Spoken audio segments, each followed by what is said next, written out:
বিএনপির মনোনয়ন বঞ্চিত তরুণদের এনসিপিতে স্বাগত জানালেন নাসির উদ্দিন পাটোয়ারি। বিএনপির মনোনয়ন না পাওয়া তরুণ ও যুবকদের জাতীয় নাগরিক পার্টি এনসিপিতে যোগ দেওয়ার আহ্বান জানিয়েছেন দলটির মুখ্য সমন্বয়ক নাসির উদ্দিন পাটোয়ারি। তিনি বলেন, যারা বিএনপির মনোনয়ন পাননি তারা যদি এনসিপিতে যোগ দেন আমরা তাদের স্বাগত জানাব। বিএনপি তরুণদের বাদ দিয়ে গডফাদারদের মনোনয়ন দিয়েছে, যা অত্যন্ত হতাশাজনক। সোমবার ৩রা নভেম্বর সন্ধ্যায় রাজধানীর বাংলা মোটরের রূপায়ণ চাওয়ারে এনসিপির কেন্দ্রীয় কার্যালয়ে আয়োজিত এক সংবাদ সম্মেলনে তিনি এসব কথা বলেন। নাসির উদ্দিন পাটোয়ারি বলেন, বিএনপির প্রার্থী তালিকায় গডফাদারদের আধিপত্য স্পষ্ট। তরুণ নেতৃত্বকে বঞ্চিত করা হয়েছে। আমরা ছাত্রদল ও যুব দলের নেতাকর্মীদের আমাদের দলে স্বাগত জানাই।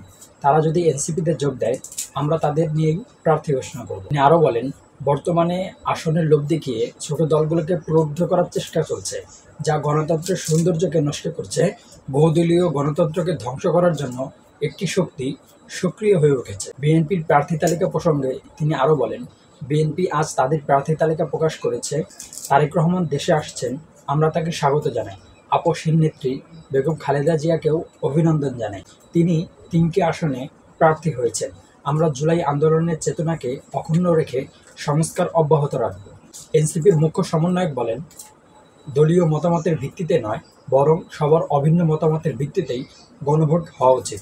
জুলাই সনদের আইনি ভিত্তি প্রধান উপদেষ্টাকে ঘোষণা করতে হবে। ছাত্র জনতা আপনাকে বসিয়েছে, তাই আপনাকে শক্ত থাকতে হবে।